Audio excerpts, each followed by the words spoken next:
അപ്പൊ അളിയൻ കാര്യമൊന്നും അറിഞ്ഞില്ലേ? ഇല്ല. എന്നാൽ ഇനി ഞാനത് പറയാം, ആരും ഞെട്ടരുത്. കാണാൻ നല്ല സൗന്ദര്യമൊക്കെ ഉണ്ട്, ശരിയാ.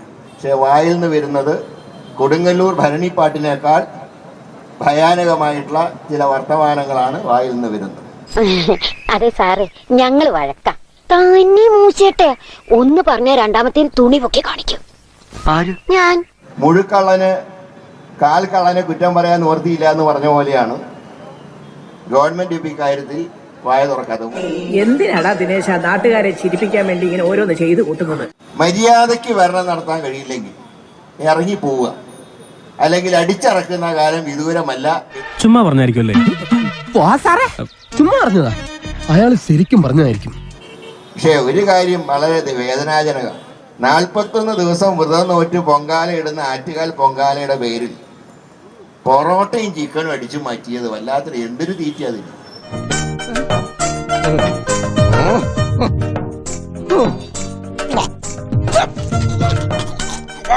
41 ദിവസം വ്രതം നോറ്റ് പൊങ്കാല ഇടുന്ന ആറ്റുകാൽ പൊങ്കാലയുടെ പേരിൽ പൊറോട്ടയും ചിക്കനും അടിച്ചു മാറ്റിയത് വല്ലാത്തൊരു എന്തൊരു തീറ്റ അതിന്.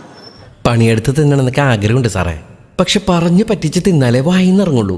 ശീലായിപ്പോയി. 5,70,800 രൂപയുടെ പൊറോട്ടയും ചിക്കനുമാണ് ഇവിടത്തെ ഭരണാധികാരികൾ തിന്നു തീർത്തതെന്നാണ് കണക്ക് വരുന്നത്.